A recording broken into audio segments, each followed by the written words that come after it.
La montée des périls, elle se marque dans les menaces de la Corée du Nord et elles deviennent encore plus concrètes par ce test de missiles sous la houlette de Kim, leur dictateur. Les moyens de dissuasion des forces armées de la République populaire démocratique de Corée sont perfectionnés de manière plus approfondie. Les missiles ont atteint leur cible après une trajectoire elliptique de 1500 km. Il n'y a pas, ils prétendent qu'il n'y a pas d'effet négatif sur la sécurité des pays voisins. On imagine ce qu'en pensent notamment les Japonais et les Sud-Coréens. Ces missiles, ça n'est pas la première fois. Expliquez bien ça, général, c'est-à-dire qu'il y a eu des essais précédemment qui, chaque fois, sont pris au sérieux maintenant par les Américains. Très au sérieux, parce que ce sont des essais qui tombent en mer du Japon ou qui passent par-dessus le Japon. Alors, pour le moment, on ne les voit pas arriver jusqu'aux États-Unis, par exemple, mais ils parlent de construire un sous-marin nucléaire lanceur d'engins sur lesquels des missiles comme ça pourraient être montés. Ce qui est intéressant, c'est le perfectionnement de ces missiles. Et là, on voit peut-être la patte du rapprochement avec Moscou, des accords qui ont été passés l'an passé avec Moscou, et dans lesquels il peut y avoir effectivement, sans doute, peut-être même un transfert de technologie pour leur permettre d'affiner la conquête de l'espace et les satellites, puisqu'ils commencent à avoir des satellites également. Chacun de ces tirs fait que le problème nord-coréen se densifie et qu'il devient, à mon sens, de plus en plus apparent et évident que le problème nord-coréen ne pourra plus se régler de manière militaire. Ce ne sera plus une option. Et c'est le message que Kim Jong-un adresse à ses alliés, mais surtout à ses ennemis et au monde. Et ça veut dire que l'option pour régler ce qui est un problème, ça c'est factuel, objectif et indéniable, parce que ce personnage est ultra dangereux et il le prouve en ce moment même aux portes de l'Europe, c'est qu'il va falloir régler ça par la diplomatie. Et là, ça va être compliqué, parce qu'on se souvient des tentatives de Donald Trump. En voilà le résultat actuel.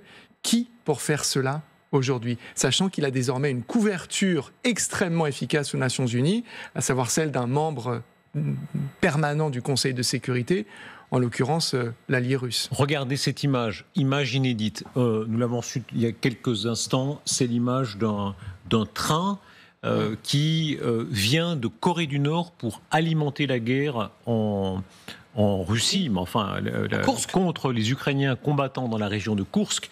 Alors, je ne sais pas quel matériel est monté là sur ces... Alors, moi, je ne suis pas un spécialiste de la Corée du Nord, simplement, c'est un obusier automoteur. Donc, en fait, vous voyez, il est sur chenille, et il a un très gros canon qui est du 152, peut-être plus. Vous voyez, donc, c'est vraisemblablement de longue portée. Ça doit aller, je pense, à 40 km, mais c'est vrai que ça, c'est des matériels de Corée du Nord qu'on connaît un peu moins, mais ça prouve que la Russie manque d'obusiers, ça prouve que son industrie ne peut pas fournir les obusiers. Et si on remet ça en relation avec la fourniture de plusieurs millions d'obus par an, on voit qu'effectivement, c'est à la fois un allié très très fiable, la Corée du Nord, mais c'est la preuve également que l'industrie russe ne suit pas. Donc c'est aussi intéressant. Est-ce que je peux vous taquiner, général ? Oui. Votre façon de prendre les choses, est-ce qu'elle n'est pas typiquement, gentiment européenne ? Mais si vous étiez un militaire américain, et qu'il y a une puissance, pardon, je finis, je vous taquine vraiment très affectueusement, et j'ai de très grand respect pour votre analyse, mais un militaire américain dirait le contraire de vous. Il dirait c'est insupportable qu'il y ait une puissance comme la Corée du Nord qui amène à...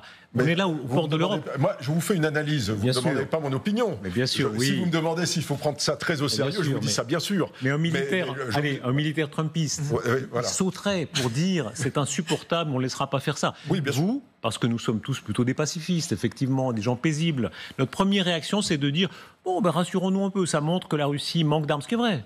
Ce qui est vrai, mais on n'est pas choqué, quoi. Peu. Non, on n'est pas choqué, mais en même temps, est-ce que Trump, qui est le meilleur ami de Kim Jong-un, va s'offusquer qu'il livre des obusiers ? Si c'était aux portes des États-Unis, oui. On n'en sait rien, finalement. C'est loin de chez lui, mais si c'était aux portes... C'est une menace, mais en même temps, je me dis, leur industrie de défense et leur industrie de guerre est peut-être pas à la hauteur de ce qu'on pensait. Donc ça me permet, moi, d'être un peu optimiste. Je suis un optimiste de nature. Le général McMaster, qui a été l'un des conseillers à la sécurité nationale de Donald Trump pendant son premier mandat, a écrit un livre, comme tous ceux qui ont sa vie, il en a eu 4. Il était juste avant John Bolton et juste après Michael Flynn, et d'ailleurs Keith Kellogg, qu'on retrouve dans ce mandat-ci. Général. Et il rapporte que Donald Trump, dans ce qu'on appelle les briefings sécuritaires quotidiens, quand il y a plusieurs personnes, il adore transformer, ce qui est censé être un moment quand même très solennel et sérieux, puisqu'il s'agit de sécurité à l'échelle internationale, en espèce de show. Et tenez-vous bien, voilà ce qu'il propose sur la Corée du Nord, parce qu'on lui montre des images des parades nord-coréennes. Et il dit, mais c'est parfait, ils montent tout leur équipement, pourquoi est-ce que vous ne faites pas exploser tout ça pendant une parade ? Donc ça rejoint exactement ce que vous dites. Alors, l'analyse qui est produite par McMaster, c'est qu'il fait ça parce qu'il adore provoquer, il adore le scandale, mais pas que. Il regarde et il sent pour voir est-ce que ça atterrit ou est-ce que ça fait flop.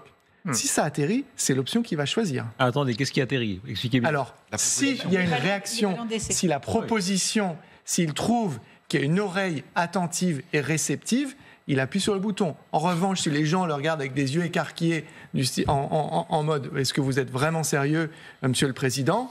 Il dit « Non, mais je plaisante. » Donc, ça, c'est aussi une manière de lire certains des propos qu'il tient aujourd'hui.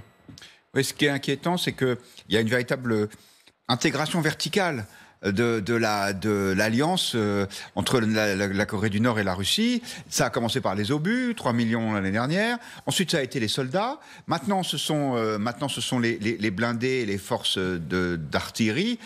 C'est vraiment une contre-alliance qui est en train de se fixer là. Et c'est important parce que, historiquement, on pensait qu'on entrait dans un monde de paix parce que l'Union soviétique, qui était à la tête d'une alliance militaire couvrant la moitié de l'Europe, s'était retrouvée isolée. On disait, bon, certes, il va y avoir des réactions un peu violentes, comme des espèces de soubresauts de ce qui était la tentation impériale de ce pays, mais c'était sans conséquence. À part les Biélorusses qui étaient un peu sous contrôle, là, avec la Corée du Nord, il y a quelque chose qui se déploie, et quelque chose de massif, de majeur, et quand on met ça à côté des soutiens diplomatiques dont bénéficie la Russie à l'ONU, ou en tout cas la bienveillante neutralité d'un certain nombre de pays du Sud, on voit que cette puissance russe, elle n'est pas seulement dans la capacité à se saisir de la Crimée et d'une partie du Donbass. Général Lachaud, comment est-ce que vous expliquez notre aveuglement à nous, observateurs, beaucoup de journalistes, commentateurs, pas vous les militaires, mais vous aviez souvent tiré la sonnette d'alarme sur la Corée du Nord, hein, mais on estimait ici qu'au fond c'était très lointain, ils n'avaient pas d'argent, effectivement ils affament leur population, donc c'est l'image qu'on avait. Oui, bien sûr, et puis ils étaient quand même à un moment très isolés, même je pense que les Chinois s'en méfient un peu, je ne suis pas certain du tout qu'ils aient encore la main sur eux, et puis je pense qu'on a eu un excès de confiance de voir que tous leurs efforts de défense étaient orientés vers la Corée du Sud, qui est véritablement leur adversaire, avec une aide très très puissante des États-Unis d'Amérique vis-à-vis de la Corée du Sud. Et donc je pense qu'on a dit, de toute manière, c'est une petite nation, elle a l'arme atomique, mais tout son matériel, son énergie militaire est concentrée vers le Sud. Ce qu'on n'a pas vu voir, c'est que c'est une industrie sur pattes. En fait, c'est 40% du PIB qui est consacré à la défense. Donc ils sont capables de fournir très rapidement énormément d'armements, d'obus, etc.